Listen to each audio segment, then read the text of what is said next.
أشهد أن محمد رسول الله۔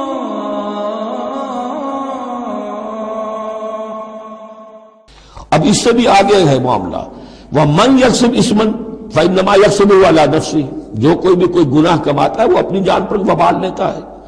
وَكَانَ اللَّهُ عَلِيمًا حَكِيمًا، اللہ تعالیٰ علیم اور حکیم ہے۔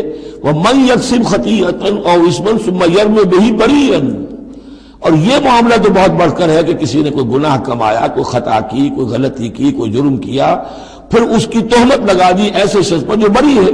یہودی تو بری تھا، اس کو سزا دلوانے کے لیے سب تل گئے۔ تو ثم یرم بہ بریئا، جو بری ہے اس سے، اس کا کوئی تعلق نہیں، اس میں کوئی گناہ میں حصہ نہیں، فقد احتمل بہتانا و اثما مبینا، تو اس نے تو اپنے سر پر بہت بڑا طوفان اور بہت کھلا کھلا گناہ کا بوجھ لے لیا ہے۔ ولولا فضل اللہ علیک، اب یہ حضور سے خطاب ہو رہا کہ اس معاملے میں اگر اللہ تعالیٰ نے بروقت آپ کو مطلع نہ کر دیا ہوتا، ولولا فضل اللہ علیک ورحمتہ لہمت طائفۃ منہم ان یضلوک، تو ان میں سے ایک گروہ ان منافقین میں سے وہ تو اس کے اوپر تل گیا تھا کہ آپ کو گمراہ کر دے، یعنی آپ سے غلط فیصلہ کروا لے، عدالت محمدی سے ظلم ہو جائے، اور وہ جو اصل میں مجرم نہیں تھا، بے گناہ جو ہے یہودی، اس کو پکڑ لیا جائے۔ وَلَوْلَا فَضْلُ اللَّهِ عَلَيْكَ وَرَحْمَتُهُ لَهَمَّتْ طَائِفَةٌ مِّنْهُمْ أَن يُضِلُّوكَ وَمَا يُضِلُّونَ إِلَّا أَنفُسَهُمْ، حقیقت میں وہ نہیں گمراہ کر رہے مگر اپنے آپ کو، وَمَا يَضُرُّونَكَ مِنْ شَيْءٍ، اور اے نبی وہ آپ کو نقصان نہیں پہنچا سکیں گے، یعنی ہم ایسے مواقع پہ بر وقت آپ کو مطلع کرتے ہیں۔ وَأَنزَلَ اللَّهُ عَلَيْكَ الْكِتَابَ وَالْحِكْمَةَ، اور اللہ نے آپ پر کتاب نازل کی ہے اور حکمت نازل کی ہے۔ وَعَلَّمَكَ مَا لَمْ تَكُنْ تَعْلَمْ، اور وہ ساری باتیں آپ کو سکھائی ہیں جو آپ نہیں جانتے تھے۔ وَكَانَ فَضْلُ اللَّهِ عَلَيْكَ عَظِيمًا، اور یقیناً اللہ کا فضل آپ پر بہت بڑا ہے۔ لا خیر فی کثیر من نجواہم، اب یہ چونکہ منافقین تھے، یہ اپنے نجوا کرتے تھے، علیحدہ بیٹھ کے گفتگو کرنا، سرگوشیاں کرنا، اور طرح طرح کے نجوا ہوتے تھے، بیٹھے باتیں بھی کر رہے ہیں، مسکرا بھی رہے ہیں کسی کو دیکھ کر، تاکہ اس کے دل میں خلجان پیدا ہو جائے، یہ میرے بارے میں کوئی باتیں کر رہے ہیں، اشارے بھی کر رہے ہیں، تو 100 طرح سے ہتھ کنڈے، اور یہ ہماری مجلسوں میں بھی ہوتا ہے۔ یہ سارے معاملات جو کہ انسانی معاشرے کے اندر جیسے ہوتے تھے آج بھی ہوتے ہیں۔ لا خیر فی کثیر من نجواہم، یہ جو نجوا کرتے ہیں، سرگوشیاں کرتے ہیں، ان میں سے اکثر میں کوئی خیر نہیں ہے۔ الا من امر بصدقۃ، ہاں ایک بات ہو سکتی ہے، خاموشی سے کسی کو علیحدگی میں لے جا کر کسی صدقے کی اس کو تلقین کی جائے کہ بھائی دیکھو تمہیں اللہ نے غنی کیا ہے، یہ محتاج ہے، میں جانتا ہوں، تو علیحدگی بجائے اس کے کہ پبلک میں اس سے بات کرو، اسے عدالت جا کے سمجھاؤ، یہ اچھی بات ہے۔ او معروف، یا کسی اور نیکی کا حکم دے، او اصلاح بین الناس، یا لوگوں کے معاملات کو درست کرنے کے لیے، دو بھائی جھگڑ پڑے ہیں تو کرنا پڑتا ہے یہ کہ ایک سے جا کر بات سنیے، پھر اس کی بات جو ہے اس کو اچھی شکل میں پیش کیجئے دوسرے بھائی کے پاس کہ آپ کو مغالطہ ہوا، انہوں نے یہ بات یوں نہیں کہی تھی، یوں کہی تھی۔ اس طریقے سے جو بھی کوئی ہو رہا ہو علیحدہ علیحدہ خفیہ گفتگو، تو اس میں کوئی حرج نہیں ہے۔ وَمَن يَفْعَلْ ذَلِكَ ابْتِغَاءَ مَرْضَاتِ اللَّهِ، جو شخص اس طرح کا نجوا کرے گا، اس طرح کی سرگوشی کرے گا اللہ تعالیٰ کی رضا جوئی کے لیے، فَسَوْفَ نُؤْتِيهِ أَجْرًا عَظِيمًا، ان کو تو ہم اللہ تعالیٰ جو ہے ہم دیں گے بہت بڑا اجر۔ وَمَن يُشَاقِقِ الرَّسُولَ، اور جو رسول کی مخالفت پر تلا ہوا ہے، یہ نجوا کر رہا ہے مخالفت میں، سازشیں، سرگوشیاں، بھڑکا رہا لوگوں کو، دیکھو جی یہ کر دیا، یہ کر دیا، اپنے لوگوں کے لیے یہ کر دیا۔ غزوہ حنین میں ہوا، غزوہ حنین میں چونکہ بہت سے مسلمان وہ تھے مکے کے جو اسی وقت ایمان لائے تھے فتح مکہ کے بعد، اب بہت شریک تھے وہ اس جنگ کے اندر حنین میں، مال غنیمت میں حضور نے ان کی دلجوئی کے لیے جسے تالیف قلب کہتے ہیں ذرا زیادہ مال دے دیا، اس پر لوگوں نے شور مچا دیا۔ دیکھو جی وقت جب کڑے وقت تھے، مشکل وقت تھے تو ہم، اب جب یہ اچھا وقت آیا ہے تو اپنے رشتہ دار یاد آ گئے۔ مکے والے ظاہر بات رشتہ دار تو تھے، بات تو غلط نہیں ہے، قبیلہ تھا قریش کا۔ یہ 100 طرح کی باتیں جو آج ہوتی ہیں وہی ہوتی تھی ہمیشہ، یہ انسان کی فطرت جو ہے اس میں کوئی تغیر و تبدل نہیں ہوا ہے۔ وَمَن يُشَاقِقِ الرَّسُولَ مِن بَعْدِ مَا تَبَيَّنَ لَهُ الْهُدَىٰ، اور جو رسول کی مخالفت پر تل گیا اس کے بعد کہ اس پر ہدایت واضح ہو چکی، وَيَتَّبِعْ غَيْرَ سَبِيلِ الْمُؤْمِنِينَ، اور وہ اہل ایمان کے راستے کے سوا کوئی راستہ اختیار کرے، نُوَلِّهِ مَا تَوَلَّىٰ، ہم بھی اسی کی طرف اس کا رخ کر دیتے ہیں جو رخ اس نے اختیار کر لیا ہو، وَنُصْلِهِ جہنم، اور ہم اسے پہنچائیں گے جہنم میں، وَسَاءَتْ مَصِيرًا، اور وہ بہت بری جگہ ہے جانے کی اور لوٹنے کی۔ یہ آیت بڑی اہم ہے اس اعتبار سے کہ امام شافعی رحمۃ اللہ علیہ یہ کہتے ہیں کہ میں نے اجماع کا جو معاملہ ہے قرآن مجید سے تلاش کرنے کی کوشش کی اور مجھے نہیں ملا۔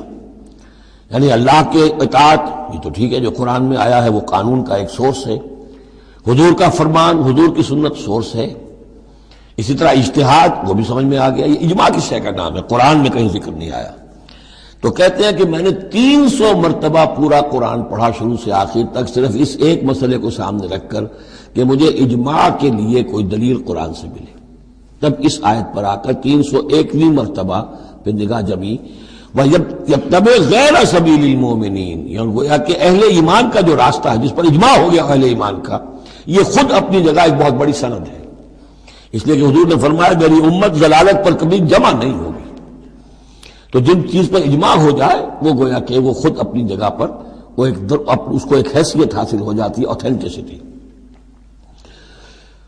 ان اللہ لا یغفر ان یشرک بہ، دوبارہ پھر وہ آیت آ گئی، اللہ تعالیٰ ہرگز نہیں بخشے گا اسے کہ اس کے ساتھ شرک کیا جائے، ویغفر ما دون ذلک، اور بخش دے گا اس کے سوا جو کچھ ہے اس سے کمتر ہے، لمن یشاء، جس کو چاہے گا، یہ بھی کوئی فری لائسنس نہیں۔ ومن یشرک باللہ فقد ضل ضلالا بعیدا، اور جو شرک کرتا ہے اللہ کے ساتھ تو وہ تو پھر گمراہ ہو گیا اور گمراہی میں بھی بہت دور نکل گیا۔ ان یدعون من دونہ الا اناثا، اب یہاں گویا کہ پہلی مرتبہ آپ دیکھ رہے ہیں کہ وہ مشرکین مکہ کی بات بھی ہو رہی ہے، نہیں پکار رہی اللہ کے سوا مگر مؤنث کو، عورتوں کو، اس لیے کہ ان کی دیویاں جو ہیں لات، عزا، منات، لات الہ کی مؤنث ہے، لات، لا اور لات، اور عزا العزیز کا مؤنث ہے، العزیز، العزا، منات، یہ سب جو ہے فیمنن نیمز ہیں۔ ان یدعون من دونہ الا اناثا، نہیں پکار رہے وہ مگر یہ فیمیل ڈیٹیز کو، وَإِن يَدْعُونَ إِلَّا شَيْطَانًا مَرِيدًا، اور نہیں پکار رہے یہ مگر در حقیقت شیطان کو پکار رہے ہیں۔ لات کا کوئی وجود نہیں، منات کا کوئی وجود نہیں، ہاں شیطان ضرور ہے جو ان کی پکار سن رہا ہے۔ لعنہ اللہ، اللہ نے اس پر لعنت فرما دی ہے، وقال، اور اس نے بھی یہ کہا ہے، لَأَتَّخِذَنَّ مِنْ عِبَادِكَ نَصِيبًا مَفْرُوضًا، اے اللہ میں تیرے بندوں میں سے ایک تو مقرر حصہ تو لے کر ہی چھوڑوں گا، کچھ کو تو اپنے ساتھ جہنم میں پہنچاؤں گا۔ ہم تو ڈوبے ہیں صنم، ان کو بھی لے ڈوبیں گے، ان کو بھی ہم نے چھوڑنا نہیں ہے۔ لعنہ اللہ وقال لأتخذن من عبادك نصیبا مفروضا ولأضلنهم، میں تو لازماً ان کو بہکاؤں گا، ولأمنینهم، ان کے دلوں میں بڑی امیدوں کے چراغ روشن کروں گا، بڑے برائٹ کیریئرز ہیں، اس میں بڑی بڑی تمنائیں ہیں، آرزویں ہیں، لگے رہو اسی کام کے اندر، پھر امانیہ ہیں، اللہ بخشی دے گا، اللہ ہم تو اللہ کے رسول کے امتی ہیں، ہمیں خوف کس بات کا ہے، ہم تو اللہ کے بیٹے ہیں، اس کے بڑے چہیتے ہیں، ہمیں کس کا خوف ہے۔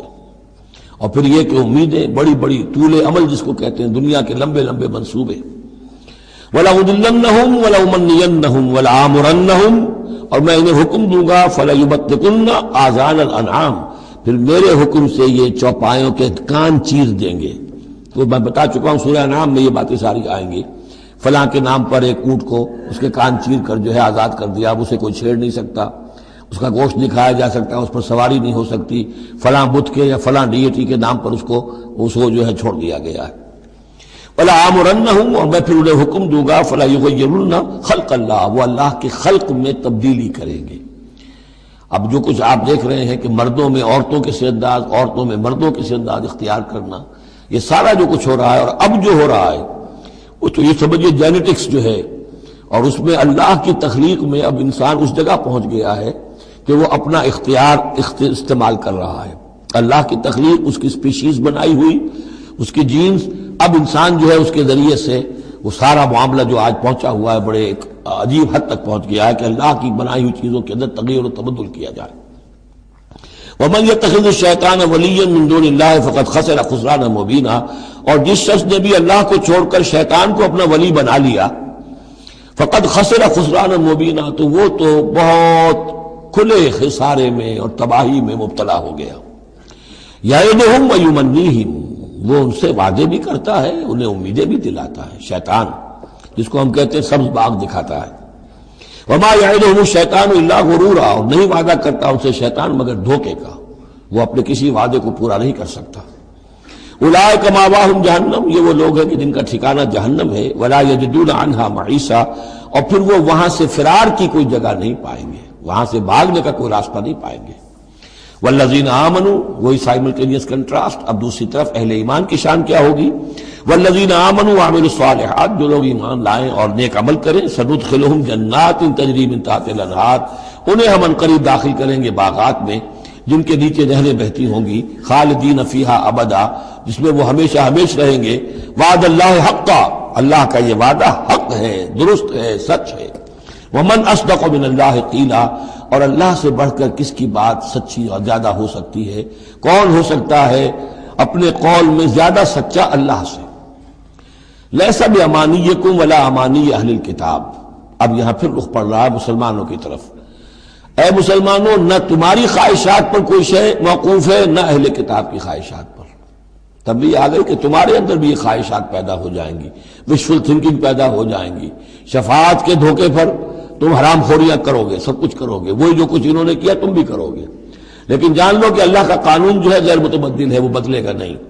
لیس بامانیکم، نہ تمہاری خواہشات سے، وشفل تھنکنگ سے، تمہاری امانی سے، تمہاری تمناؤں سے کچھ ہوگا، ولا امانی اہل کتاب، نہ اہل کتاب کی امانی سے۔ من یعمل سوءا یجز بہ، جو کوئی برا کام کرے گا اس کی جزا اسے مل کر رہے گی۔ بہت سخت الفاظ ہیں یہ، اگرچہ اس میں نرمی کا پہلو ہے، اس لیے کہ بعض اوقات بدی کی جگہ پر نیکی جو ہے وہ اس کو اثر کو دھو دے گی، لیکن اکاؤنٹ فار تو ہو گیا نا، مطلب یہ اکاؤنٹ فار ہو کر رہے گی عرشے۔ اب یہ ہے کہ کسی کی نیکی نے اس کی بدی کو چھپا لیا، کسی نے غلطی کی تھی، اس نے توبہ کی صدق دل کے ساتھ، وہ اس کی بدی جاتی رہی، لیکن اکاؤنٹ فار ہوگا معاملہ۔ توبہ کو دیکھا جائے گا، توبہ سچی تھی، واقعی تھی، واقعی اس نے اس حرکت کو پھر چھوڑ دیا تھا کہ نہیں، یا یہ صرف یہ کہ زبان سے گردان ہو رہی تھی استغفر اللہ ربی من کل ذنب واتوب الیہ، اور سارا وہ گناہ جو ہے اور حرام خوری جو کہ تم جاری تھی، تو وہ توبہ نہیں ہے۔ من یعمل سوءا یجز بہ ولا یجد له من دون اللہ ولیا ولا نصیرا، اور نہیں پائے گا وہ اللہ کے سوا نہ کوئی حمایتی، بلکہ یہاں ترجمہ ہوگا اللہ کے مقابلے میں نہ کوئی حمایتی پائے گا، نہ کوئی مددگار۔ ومن یعمل من الصالحات من ذکر او انثی، اور جو کوئی عمل کرے گا نیکیوں کا، خواہ وہ مذکر ہو خواہ مؤنث ہو، مرد ہو یا عورت ہو، وہو مومن، ہو مومن صاحب ایمان، فاولئک یدخلون الجنۃ ولا یظلمون نقیرا، تو یہ وہ لوگ ہیں کہ جو جنت میں داخل ہوں گے اور ان کی کوئی حق تلفی تل کے برابر بھی نہیں کی جائے گی۔ ومن احسن دینا ممن اسلم وجہہ للہ وہو محسن، اس سے بہتر دین کس کا ہوگا جس نے نمبر 1 اپنا چہرہ، اپنا سر اللہ کے سامنے جھکا دیا، اسلم، اسلام آ گیا، وہو محسن، اور یہ احسان، اس کے بعد اسلام ایمان احسان کے درجے تک پہنچ جائے، خوبصورتی کے ساتھ، خلوص کے ساتھ، للہیت کے ساتھ، پورے دین کا معاملہ، تفریق بین الدین نہیں، دین کے اندر جو ہے وہ حصہ بکھرا نہیں، ٹوٹل دین۔ ومن احسن دینا ممن اسلم وجہہ للہ وہو محسن واتبع ملت ابراہیم حنیفا، اور اس نے پھر پیروی کی دین ابراہیم کی یکسو ہو کر، یا ابراہیم کی جو یکسو تھا۔ واتخذ اللہ ابراہیم خلیلا، اور اللہ نے تو ابراہیم کو اپنا دوست بنا لیا تھا۔ وللہ ما فی السماوات وما فی الارض، اللہ ہی کے لیے جو کچھ کہ ہے آسمانوں میں اور جو کچھ کہ ہے زمین میں۔ وکان اللہ بکل شیء محیطا، اور یقیناً اللہ تعالی ہر شے کا احاطہ کیے ہوئے ہے۔ اب جو حصہ آ رہا ہے یہ وہی مسلمانوں سے خطاب ہے، لیکن اس میں ایک استدراک سمجھیے کہ جو شروع میں کچھ آیتیں آئی تھیں خواتین کے معاملے میں، یتیم عورتوں کے معاملے میں، ان سے نکاح کے معاملے میں یا طلاق کے معاملے میں، اب اس میں کچھ وضاحتیں، کچھ سوالات مسلمانوں کی طرف سے ہوئے، مزید وضاحت طلب کی گئی تو اللہ نے یہ وضاحتیں نازل کی ہیں، اور یہاں پر ساتھ یہ فرما دیا وَيَسْتَفْتُونَكَ فِي النِّسَاءِ، اے نبی یہ آپ سے عورتوں کے بارے میں سوال کر رہے ہیں، بات پوری طرح ان پر کھلی نہیں ہے، واضح نہیں ہوئی ہے۔ قُلِ اللَّهُ يُفْتِيكُمْ فِيهِنَّ، ٹھیک ہے کہہ دیجئے اے نبی ان سے، اللہ تمہیں فتویٰ دیتا ہے، بتاتا ہے، وضاحت کرتا ہے ان کے بارے میں۔ وَمَا يُتْلَىٰ عَلَيْكُمْ فِي الْكِتَابِ مِنْ يَتَامَى النِّسَاءِ، اب وہ آیت نمبر 3 کے اندر بات واضح ہو گئی، قرآن نے ثابت کر دیا کہ کہ وہاں جو کہا تھا کہ وَإِنْ خِفْتُمْ أَلَّا تُقْسِطُوا فِي الْيَتَامَىٰ، تو یتامى النساء مراد تھی وہاں پر، کہ اگر تمہیں اندیشہ یہ ہو کہ یتیم لڑکیوں سے شادی کرو گے تو ان کے ساتھ انصاف نہیں کر سکو گے، اس لیے کہ ان کی طرف سے یہ ہے نہیں جو ان کے حقوق کا پاسدار ہو اور تم سے کوئی بات پوچھ کر سکے ان کی طرف سے، تو پھر ان سے شادی مت کرو، بلکہ تم اور جو عورتیں ہیں شادی اگر کرنی ہے ایک سے زائد تو ما طاب لکم من النساء مثنی وثلاث ورباع شادی کرو۔ تو یہاں فرمایا وہ تھا عورتوں کی، یتیم عورتوں کے بارے میں وہ حکم تھا، ما یتلا علیکم، جو تمہیں سنایا گیا، جو سنایا جا رہا ہے کتاب میں، فی یتام النساء، ان عورتوں کے بارے میں کہ جو یتیم ہیں، وہ عورتیں یا لڑکیاں، لا تؤتونہن ما کتب لہن، تم دیتے نہیں ہو انہیں جو اللہ نے ان کے لیے لکھ دیا ہے، بغیر مہر کے یتیم بچی تھی، آپ نے شادی کر لی، کون اس کی طرف سے مہر طلب کرے گا؟ وترغبون ان تنکحوہن، اور چاہتے ہو کہ اسے نکاح بھی کرو، والمستضعفین من الولدان، اسی طرح بچے جو ہیں ان کے ساتھ بھی جو ظلم ہوتا ہے، وان تقوموا للیتامى بالقسط، اور وہ جو ہم نے تمہیں اتنی تفصیل سے احکام دیے ہیں کہ یتیموں کے معاملے میں انصاف پر کاربند رہو، وما تفعلوا من خیر فإن اللہ کان بہ علیما، اور جو خیر بھی تم کرو گے اللہ اس سے واقف ہے، تمہاری نیتوں کو جانتا ہے۔ تو وہ احکام ہے، بنیادی ہدایات دے دی گئی ہیں، اور اس میں اس سے اضافی شے جو ہے وہ یہ ہے کہ تمہاری نیت صاف ہونی چاہیے۔ واللہ یعلم المفسد من المصلح، اللہ جانتا ہے کہ کون حقیقت میں شرارتی ہے اور کون جو ہے اس کی نیت صحیح ہے۔ وَإِنِ امْرَأَةٌ خَافَتْ مِنْ بَعْلِهَا نُشُوزًا، اب دیکھیے ایک نشوز عورت کے لیے آیا تھا کہ اگر واللاتی تخافون نشوزہن، وہ عورتیں، وہ بیویاں کہ جو سرکشی کر رہی ہیں، حکم نہیں مان رہی ہیں، تابع داری نہیں کر رہی ہیں، زدہ پر اڑی ہوئی ہیں، ان کے بارے میں تو آ چکا تھا شروع میں۔ اب یہاں عورتوں پر بھی تو ہو سکتا ہے کہ مرد ظلم کر رہا ہے، مرد جو ہے وہ ان کا حقوق ادا نہیں کر رہا ہے، شوہر جو ہے وہ اپنی قوامیت جو ہے اس کو غلط طریقے پہ استعمال کر رہا ہے، روب ڈالتا ہے، دھونس دیتا ہے، یا اور بری طریقے سے ستاتا ہے، تنگ کرتا ہے، تنگ کر کے وہ مہر معاف کرواتا ہے، یا کچھ اور، اگر ذرا اس کے والدین اچھے کھاتے پیتے ہیں تو لاؤ اپنے والدین کے گھر سے۔ یہ ساری گندگیاں جو ہمارے معاشرے میں ہوتی ہیں اور عورتیں بیچاری اس میں پستی ہیں، اور وہ جو چکی کے دو پارٹوں کے مابین۔ وَإِنِ امْرَأَةٌ خَافَتْ مِنْ بَعْلِهَا نُشُوزًا، اور اگر کسی عورت کو اپنے شوہر سے اندیشہ ہو جائے کہ وہ زیادتی کرے گا، وہ زیادتی کر رہا ہے اور وہ اس کے حقوق ادا نہیں کر رہا، او اعراضاً، یا اب وہ اس کی طرف میلان ہی نہیں رکھتا، اب وہ گویا کہ بیوی ہے ہی نہیں، اس کی طرف کوئی میلان نہیں، کوئی نئی شادی رچائی ہے اور سارا جو ہے توجہ جو ہے وہ نئی نویلی دلہن کی طرف ہے، او اعراضاً، جی بھر گیا، توجہ ہٹ گئی، فلا جناح علیہما، تو ان دونوں پر کوئی الزام نہیں ہوگا، ان یصلحا بینہما صلحا، کہ وہ آپس میں بیٹھ کر صلح کر لیں، صلح سے مراد یہاں پر اپنا معاملہ طے کر کے اور عورت خلا کر لے، بس صلح و خیر۔ لیکن خلا کرنے میں جیسا کہ ہم پڑھ چکے ہیں عورت کو مہر چھوڑنا پڑے گا، لیا تھا تو کچھ واپس کرنا پڑے گا، والصلح خیر، صلح اچھی ہے، وأحضرت الانفس الشح، البتہ جو انسانی نفس ہے اسے لالچ جو ہے اس پر مسلط رہتا ہے، مرد چاہے گا میرا پورا مہر واپس کرو، عورت چاہے گی کہ مجھے کچھ بھی واپس نہ کرنا پڑے۔ وَإِن تُحْسِنُوا، یہ آ چکا ہے سورہ بقرہ کے اندر، یہ مضامین آ چکے ہیں۔ وَإِن تُحْسِنُوا، اگر تم نیکی کرو، تم مرد ہو، تم مردانگی کا ثبوت دو، اس معاملے کے اندر نرمی کرو، ان کا حق جو ہے زیادہ رکھو، وَتَتَّقُوا فَإِنَّ اللَّهَ كَانَ بِمَا تَعْمَلُونَ خَبِيرًا، اور تم تقویٰ کی روش اختیار کرو تو جان لو کہ اللہ تعالیٰ تمہارے تمام اعمال سے باخبر ہے۔ وَلَن تَسْتَطِيعُوا أَن تَعْدِلُوا بَيْنَ النِّسَاءِ، اچھا وہاں یہ آیت بھی آئی تھی کہ وَإِنْ خِفْتُمْ أَلَّا تَعْدِلُوا فَوَاحِدَةً، اگر تمہیں اندیشہ یہ ہو کہ تم اپنی بیویوں پہ اگر ایک سے زائد ہیں، دو ہیں، تین ہیں، چار ہیں، تو عدل نہیں کر سکو گے تو پھر ایک ہی پر اکتفا کرو، پھر دوسری شادی مت کرو۔ تمہیں اطمینان ہے، تمہیں اپنے اوپر یہ اعتماد ہے کہ تم یہ عدل کر سکتے ہو تب دوسری شادی کرو، ورنہ نہیں۔ لیکن اب اس میں جیسا کہ میں نے عرض کیا تھا کہ کچھ چیزیں تو ہوتی ہیں گنتی کی، ناپ تول کی، اس میں تو عدل ہو سکتا ہے، لیکن ایک قلبی میلان جو ہے اس کے اندر تو ظاہر بات ہے انسان کے اختیار میں نہیں ہے۔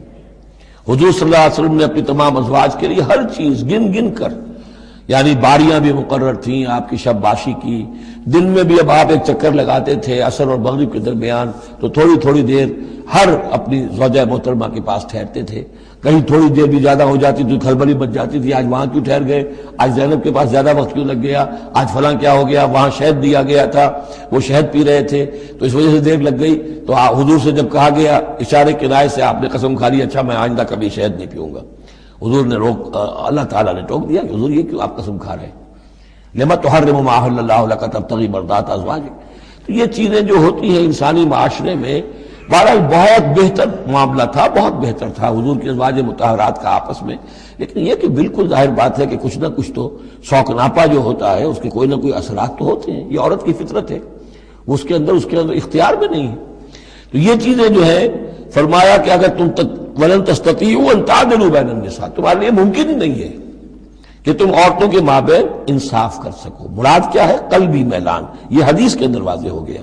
اور حضور فرمایا کرتے تھے کہ اللہ جو بھی چیزیں ہیں میں نے اس میں پورا عدل کیا ہے، باقی جہاں تک میرے دل کا میلان کا تعلق ہے مجھے امید ہے تو مجھ سے مواخذہ نہیں کرے گا۔ یہ ہے ظاہر بات ہے، لیکن اگر تم چاہو بھی تو تم عدل نہیں کر سکتے۔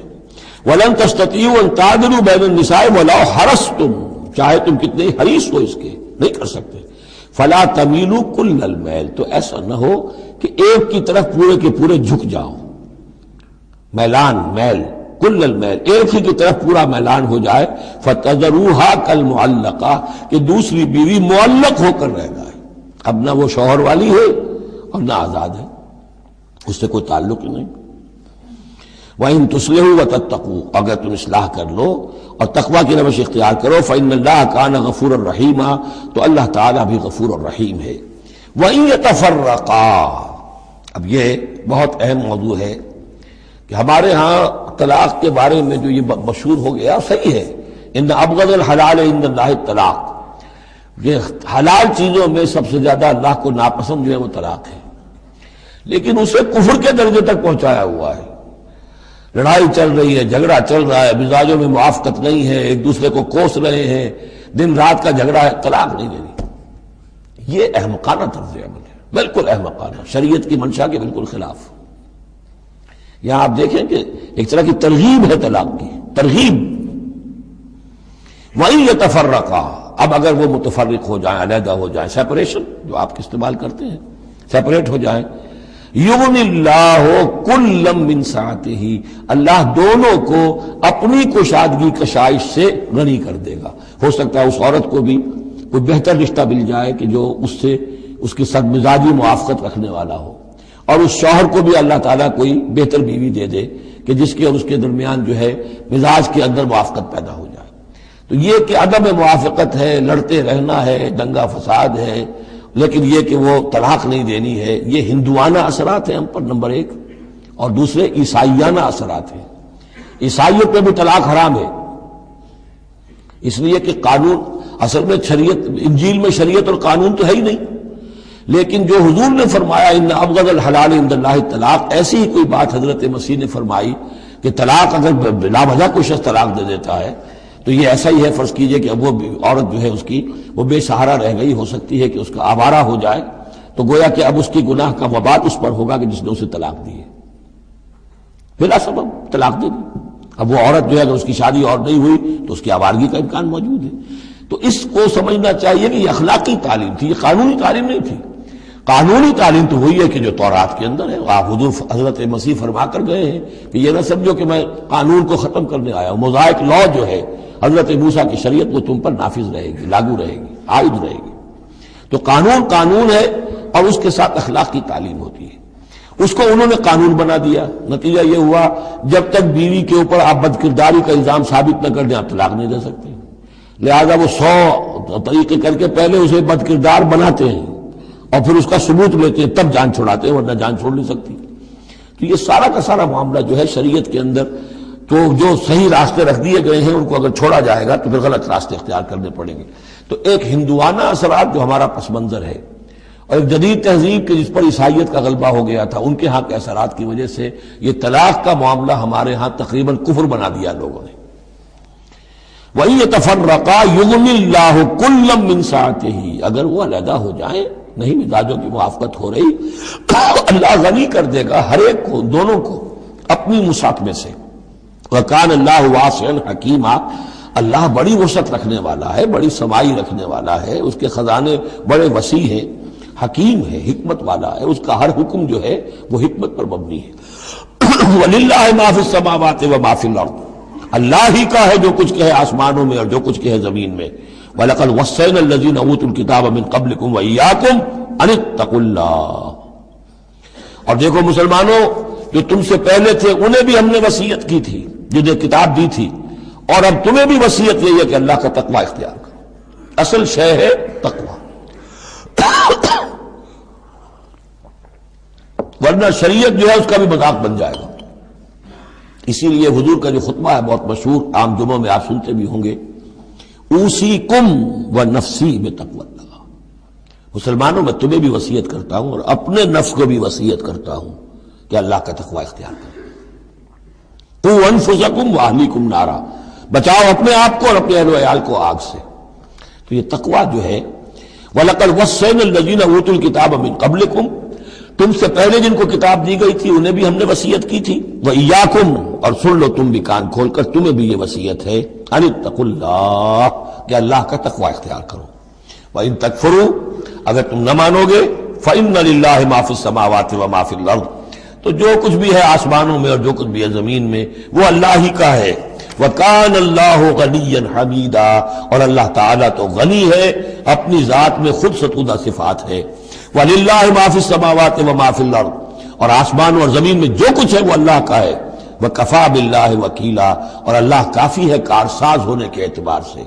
عورت بھی یہ سمجھے میرا کارساز اللہ ہے، یہ شوہر جو میرا ہے یہ ظلم کر رہا ہے، میرے ساتھ انصاف نہیں کر رہا ہے، تو میں اسے تعلق منقطع کروں، اللہ بہتر میرے لیے کوئی راستہ پیدا کر دے گا، اللہ کارساز ہے۔ اسی طریقے سے مرد بھی یہ سمجھے، کوئی عورت ہے دین کے معاملے میں نہیں اس کے ساتھ تعاون کر رہی ہے، وہ دین کا کام کرنا چاہتا ہے، تو آخر یہ نہیں ہے کہ سمجھا جائے کہ ہر صورت عورت سے تو نباہ کرنا ہے چاہے اللہ کس سے بغاوت ہو جائے، یہ تو کوئی بات نہ ہوئی، ہر چیز کو رکھنا ہے اپنے مقام پر۔ ان یشاء یذہبکم ایھا الناس، اے لوگوں کیا سمجھتے ہو تم، اللہ چاہے تو تم سب کو لے جائے، ختم کر دے، ویات بآخرین، اور لوگوں کو پیدا کر دے، تمہاری کوئی حیثیت نہیں اللہ کے مقابلے میں، نفس واحد کی طرح ہو، جب چاہے اللہ تعالیٰ تم سب کو نسل منسیہ کر دے۔ وَكَانَ اللَّهُ عَلَى ذَلِكَ قَدِيرًا، اور یقیناً اللہ تعالیٰ اس چیز پر قادر ہے۔ مَنْ كَانَ يُرِيدُ ثَوَابَ الدُّنْيَا فَعِندَ اللَّهِ ثَوَابُ الدُّنْيَا وَالْآخِرَةِ، جو کوئی بھی دنیا کا ثواب چاہتا ہے، ساری بھاگ دوڑ محنت دن رات کی کوشش دنیا کمانے میں، اور پیسہ اور دولت اور جائیداد اور ترقی، عہدوں میں ترقی، اور اپنی اور زندگی کے اور ان چیزوں کے اندر لگے ہوئے ہیں سارے دن ساری رات۔ ہاں، عند اللہ ثواب الدنیا والآخرہ، اللہ کے پاس تو ثواب دنیا کا بھی آخرت کا بھی ہے۔ تو ہی ناداں چند کلیوں پر قناعت کر گیا، ورنہ گلشن میں علاج تنگی دوران بھی تھا۔ اللہ سے تم مانگو، دنیا بھی مانگو آخرت بھی مانگو۔ ربنا آتنا فی الدنیا حسنۃ وفی الآخرۃ حسنۃ وقنا عذاب النار، اللہ کے ساتھ اپنے معاملے کو درست کرو، خلوص و اخلاص کے اوپر اپنا تعلق استوار کرو، اس کی طرف سے جو ذمہ داریاں ہیں انہیں ادا کرو، پھر یہ کہ اللہ تعالیٰ دنیا سے بھی نوازے گا۔ من کان یرید ثواب الدنیا فعند اللہ ثواب الدنیا والآخرہ وکان اللہ سمیعا بصیرا، اور اللہ تعالیٰ سب کچھ سننے والا اور دیکھنے والا ہے۔ اب جو آیت آ رہی ہے وہ پھر عظیم ترین آیات میں سے قرآن مجید کی، یا ایھا الذین آمنوا کونوا قوامین بالقسط شہداء للہ ولو علی انفسکم او الوالدین والاقربین ان یکن غنیا او فقیرا فاللہ اولی بہما ولا تتبعوا الہوی ان تعدلوا وان تلووا او تعرضوا فان اللہ کان بما تعملون خبیرا۔ اے اہل ایمان، کھڑے ہو جاؤ عدل کو قائم کرنے کے لیے پوری قوت کے ساتھ۔ سورہ آل عمران میں ہم نے کیا پڑھا تھا؟ اللہ قائما بالقسط ہے، شہد اللہ انہ لا الہ الا هو والملائکۃ واولو العلم قائما بالقسط۔ جب اللہ عدل قائم کرنا چاہتا ہے تو اللہ کے اس دنیا میں کارندے کون ہیں؟ اہل ایمان، سپاہی ہیں، اللہ کے سپاہی۔ لہذا عدل قائم کرے گا اللہ دنیا میں اہل ایمان کے ذریعے۔ اللہ دین کا غلبہ چاہتا ہے لیکن اہل ایمان کو جانیں دینی ہوگی، کوششیں کرنی ہوگی، اثار کرنا ہوگا، قربانیاں دینی ہوگی، تب دین غالب ہوگا۔ لیکن یہ اندازہ کیجئے کہ کس قدر اہمیت ہے عدل و قسط، یہ جو سوشل جسٹس کا معاملہ ہے، جتنا زور اسلام نے دیا ہے بدقسمتی سے آج کا ہمارا مذہبی طبقہ اتنا ہی اس سے بے بہرا، سرے سے انہیں پتہ ہی نہیں کہ سوشل جسٹس کی بھی کوئی اہمیت اسلام میں ہے۔ قانون کی اہمیت ہے، تعزیرات کی اہمیت ہے، چور کا ہاتھ کاٹو اس کی اہمیت تو معلوم ہے، لیکن یہ کہ اس نظام کو درست کرو، ظلم ختم کرو، ایکسپلائٹیشن ختم کرو. یہ سرمایہ دار جس طریقے سے خون چوس رہے ہیں اور چوس چوس کر جیسے مچھر پھول جاتا ہے ہمارا خون پی کر، اس طرح وہ پھولے ہوئے ہیں. آخر یہ پورا نظام درست کرو نا. یہ مشین جو ہے، یہ پورا نظام جو ہے جس میں کہ ڈسٹریبیوشن آف ویلتھ جو ہے اس کا نظام غلط ہے. ایک ایسی چکی ہے کہ آٹا پیس کر ایک طرف ڈالتی ہے دوسری طرف ڈالتی ہی نہیں. ایک طرف بھوک ہے، کاد الفقر یکون کفرا، یہ فقر جو ہے یہ تو کفر تک انسان کو پہنچا دیتا ہے. پہلے وہ نظام قائم کرو جس میں عدل ہو، جس میں ضمانت دی گئی ہو کہ ہر شخص کی، ہر شہری کی بنیادی ضروریات کی کفالت ہے جو نظام خلافت کے اندر ہے. پھر کوئی چوری کرے تو ہاتھ کاٹو، ضرور کاٹو، لیکن یہ ہے کہ قانون تو ہمیں معلوم ہے. بحالات موجودہ آپ وہ قانون نافذ کر دیجئے، فائدہ ہوگا حرام خوروں کو، بلیک مارکیٹیوں کو، جنہوں نے کہ حرام خوری سے دولت جمع کی ہوئی ہے. چور کا ہاتھ کٹے گا تو وہ پھر پاؤں پھیلا کے سوئیں گے، انہیں ڈر کائے کا رہا، فائدہ انہیں ہوگا. اصل شے یہ، میں یہ نہیں کہہ رہا کہ شریعت نافذ نہ کی جائے معاذ اللہ، لیکن یہ کہ شریعت شریعت ہے، دین دین ہے. لا جو ہے وہ سب سرو کرتا ہے سسٹم کو. قانون جو ہے وہ کسی نظام کو قائم کرتا ہے، مضبوط کرتا ہے، سب سرو کرتا ہے، اس کی خدمت کرتا ہے. جو سسٹم ہے نظام دین کا، اس کو قائم کرو، اور پھر اس کو قائم رکھنے کے لیے، اسے کنسولیڈیٹ کرنے کے لیے، اسے چلانے کے لیے، اسے مستقل کرنے کے لیے قانون نافذ کرو. یہ ہے جو کہ اصول ہے. یا ایھا الذین آمنوا کونوا قوامین بالقسط شہداء للہ. یہی مضمون سورہ مائدہ میں بھی آ جائے گا، کل ہم پڑھیں گے انشاءاللہ. صرف یہ کہ اس میں ترتیب بدل گئی ہے، یا ایھا الذین آمنوا کونوا قوامین للہ شہداء بالقسط، بس اتنا فرق ہے. لیکن اس میں اشارہ ہو گیا کہ اللہ اور قسط گویا کہ مترادف الفاظ ہیں. گواہ بن جاؤ اللہ کے، یا گواہ بن جاؤ قسط کے. کھڑے ہو جاؤ اللہ کے لیے یا کھڑے ہو جاؤ انصاف کے لیے. معلوم ہوا اللہ اور قسط یہ مترادف ہے. یا ایھا الذین آمنوا کونوا قوامین بالقسط شہداء للہ ولو علی انفسکم. خواہ یہ انصاف کی بات تمہارے اپنے خلاف جا رہی ہو، اب الوالدین یا تمہارے والدین کے خلاف جا رہی ہو، والاقربین خواہ تمہارے قرابت داروں کے خلاف جا رہی ہو. تمہارا تعلق عدل کے ساتھ، انصاف کے ساتھ، قسط کے ساتھ ہے، رشتہ داری کے ساتھ نہیں. ان یکن غنیا اور فقیرا، ایک چور دروازہ یہ ہوتا ہے تو خیر حق تو اس کا نہیں بنتا ہے، لیکن یہ غریب ہے، چلو میں اس کے حق میں فیصلہ کر دوں. ان یکن غنیا اور فقیرا فاللہ اولیٰ بہما. چاہے وہ شخص غنی ہے یا فقیر ہے، دونوں کا پشت پناہ اللہ ہے، دونوں کا کفیل اللہ ہے. تم نہیں ہو کفیل، تمہیں فیصلہ کرنا ہے جو صحیح ہے، جو عدل پر ہے، جو انصاف پر ہے، وہ فیصلہ کرنا ہے. کسی کی جانبداری نہیں. وہ جانبداری نہ باپ کی کرنی ہے، نہ ماں کی کرنی ہے، نہ بھائی کی کرنی ہے، نہ خود اپنی کرنی ہے. یا ایھا الذین آمنوا کونوا قوامین بالقسط شہداء للہ. اللہ کے گواہ بن کر کھڑے ہو جاؤ اللہ کے حق میں. دیکھیے شہادت اعلیٰ، لوگوں پر گواہی، اور شہادت للہ، اللہ کے لیے گواہی. یہوہاز وٹنسز، اللہ کے گواہ. یہ تو ہمیں ہونا چاہیے، اللہ کے گواہ بن کر کھڑے ہو جائیں. ہر حق بات جو اللہ کی طرف سے اس کے علم بردار ہو، اور اس حق کو قائم کرنے کے لیے تن من دھن لگانے کے لیے اپنی کمر کس لیں. وَلَوْ عَلَىٰ أَنفُسِكُمْ وَبِالْوَالِدَيْنِ وَالْأَقْرَبِينَ إِنْ يَكُنْ غَنِيًّا أَوْ فَقِيرًا فَاللَّهُ أَوْلَىٰ بِهِمَا. ان کا خیر خواہ اللہ ہے. فَلَا تَتَّبِعُوا الْهَوَىٰ، تو دیکھو خواہشات کی پیروی نہ کرو. أَن تَعْدِلُوا، مبادا تم عدل سے ہٹ جاؤ، کہ تم عدل نہ کرو، خواہشات کی پیروی کر کے عدل سے برگشتہ ہو جاؤ. وَإِن تَلْوُوا أَوْ تُعْرِضُوا، اگر تم زبانوں کو ادھر ادھر مروڑے گے، بات جس کو آپ کہتے ہیں کہ اپنے جو ہے اپنے الفاظ جو ہیں ان کو انسان جو ہے چوئنگ یور ورڈز، تو اس طریقے سے کہ بات کہنا بھی چاہتے ہیں کہہ بھی نہیں پا رہے ہیں، حق بات جو ہے زبان سے نکالنا نہیں چاہتے، غلط بات نکل نہیں رہی ہے. ان تلووا او تعرضوا، یا تم اعراض کرو گے، بچ جاؤ گے، منہ موڑ لو گے. فإن اللہ کان بما تعملون خبیرا، تو اللہ تعالیٰ جو کچھ تم کر رہے ہیں اس سے پوری طرح باخبر ہے، اللہ بے خبر نہیں ہے. اس کے بعد اب جو مضمون آ رہا ہے وہ شاید اس سورہ مبارکہ کا اہم ترین مضمون ہے. یا ایھا الذین آمنوا آمنوا باللہ ورسولہ والکتاب الذی نزل علی رسولہ والکتاب الذی انزل من قبل. اے ایمان والو، ایمان لاؤ اللہ پر اور اس کے رسول پر، اور اس کتاب پر جو اس نے نازل فرمائی اپنے رسول پر، اور اس کتاب پر جو اس نے پہلے نازل فرمائی. ایمان والو ایمان لاؤ، چھ معنی دارت۔ ایک ایمان ہے اقرار باللسان، وہ تو تمہیں حاصل ہے، وہ تمہیں موروثی طور پر حاصل ہو گیا۔ مسلمان ماں باپ کے گھر میں پیدا ہو گئے، وہ ایمان مل گیا۔ یا یہ کہ اس وقت پورا قبیلہ اسلام لا رہا ہے، ان میں پکے بھی تھے، کوئی کچے بھی آ گئے، انہوں نے بھی کہا اشہدو ان لا الہ الا اللہ اشہدو ان محمد رسول اللہ، وہ ایمان ایک درجے میں تو حاصل ہو گیا۔ اس لیے ہم پڑھ چکے ہیں کہ کوئی تمہیں اگر راستے میں ملا ہے اور وہ اپنا اسلام ظاہر کرتا ہے، آپ کہہ نہیں سکتے کہ تم مومن نہیں ہو۔ تو ایمان کا ایک درجہ تو وہ ہے، قانونی درجہ ہے، کہ جس نے کہا اشہدو ان لا الہ الا اللہ واشہدو ان محمد رسول اللہ، وہ مومن ہے۔ لیکن کیا حقیقی ایمان یہی ہے؟ نہیں، ایمان کیا ہے؟ یقین قلبی۔ یا ایھا الذین آمنوا آمنوا باللہ ورسولہ، ایمان لاؤ اللہ پر۔ اب ہم ترجمہ کریں گے، یوں کہیں گے ایمان لاؤ اللہ پر جیسے کہ ایمان لانے کا حق ہے، مانو رسول کو جیسے کہ ماننے کا حق ہے، اور یہ اسی وقت ادا ہوگا جب اللہ اور اس کے رسول پر ایمان دل میں کھب گیا ہو۔ جیسے صحابہ کے بارے میں فرمایا گیا سورہ حجرات میں وَلَٰكِنَّ اللَّهَ حَبَّبَ إِلَيْكُمُ الْإِيمَانَ وَزَيَّنَهُ فِي قُلُوبِكُمْ، اللہ نے ایمان کو تمہارے نزدیک محبوب بنا دیا، اسے تمہارے دلوں میں کھبا دیا ہے۔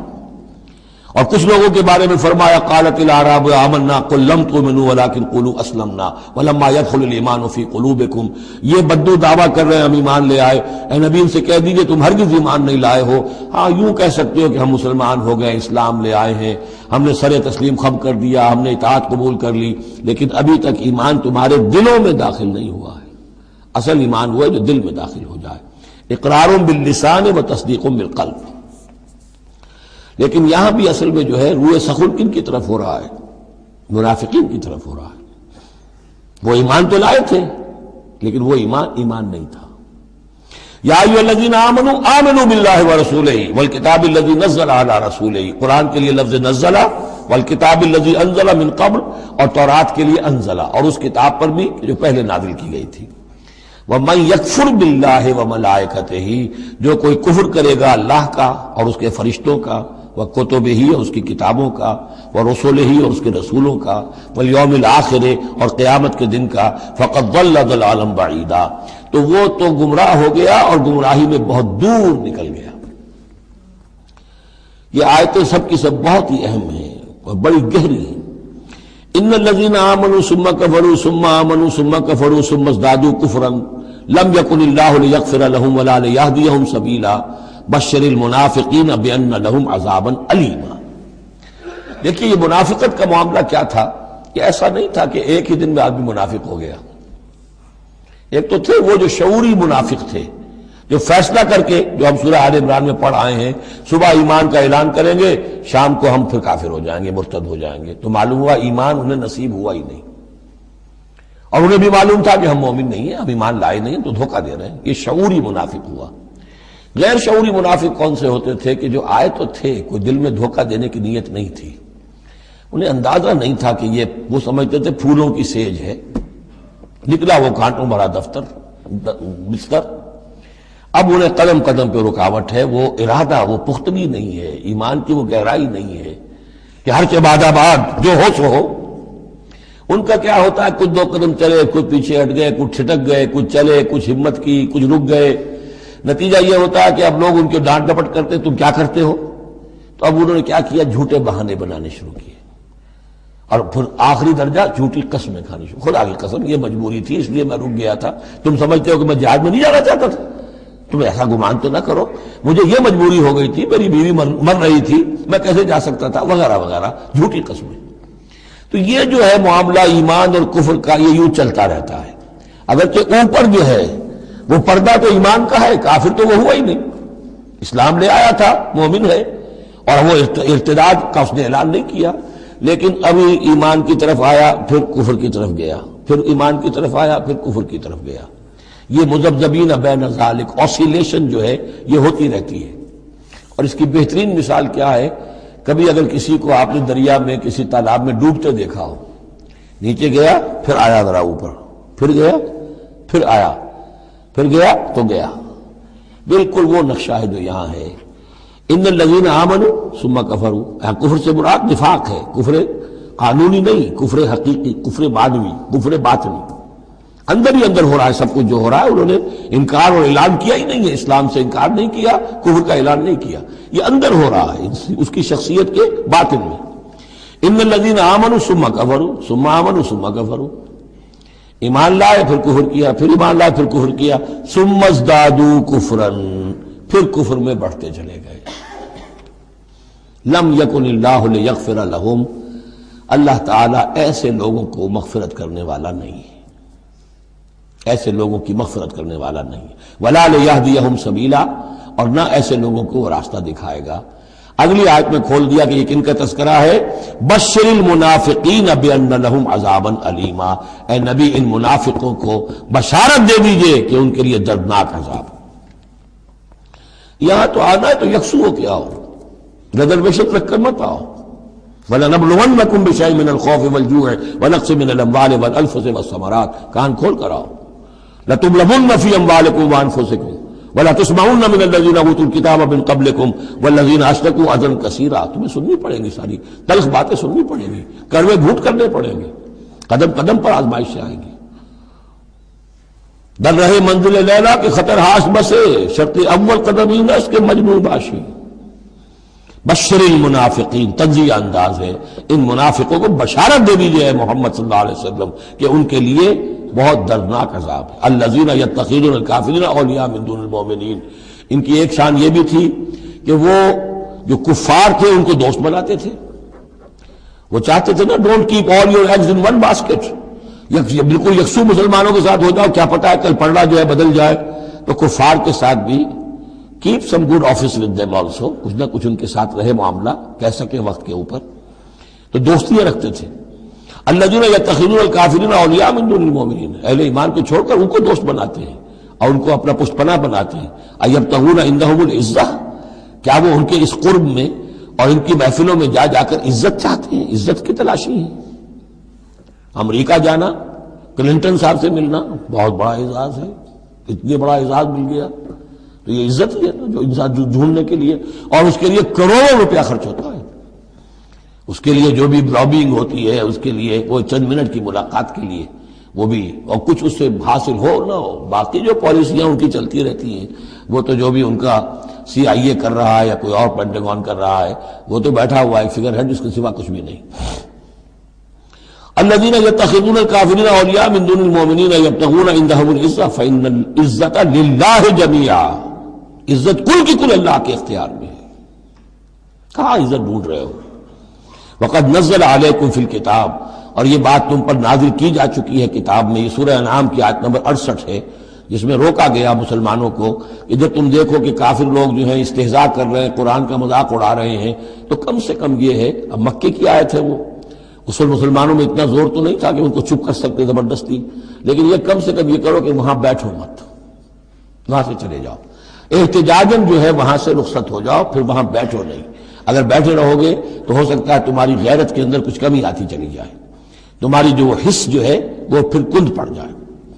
تو اسی کا حوالہ دیا جا رہا ہے. وقد نزل علیکم، اللہ اتار چکا ہے تم پر فی الکتاب، اسی کتاب میں قرآن میں، ان اذا سمعتم آیات اللہ یکفر بہا، جب تم سنو کہ اللہ کی آیات کا کفر کیا جا رہا ہے، وہ یستہزأ بہا، اور ان کا مذاق اڑایا جا رہا ہے، فلا تقعدوا معہم، تو ان کے ساتھ مت بیٹھو، حتی یخوضوا فی حدیث غیرہ، یہاں تک کہ پھر وہ کسی اور بات میں لگ جائے، پھر دوبارہ آ جاؤ، کوئی حرج نہیں، کوئی اور بات ہے. اس لیے کہ بہرحال ان کو کوئی نے تبلیغ کرنی ہے، ان سے گفتگو کرنی ہے، تعلق منقطع نہیں کرنا، لیکن جب وہ یہ حرکت کر رہے ہو تب ان کے قریب مت بیٹھو.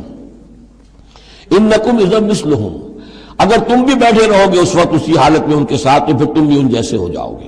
ان اللہ جامع المنافقین والکافرین فی جہنم جمیعا، یقیناً اللہ تعالیٰ جمع کر کے رہے گا منافقوں کو بھی اور کافروں کو بھی جہنم میں، سب کو.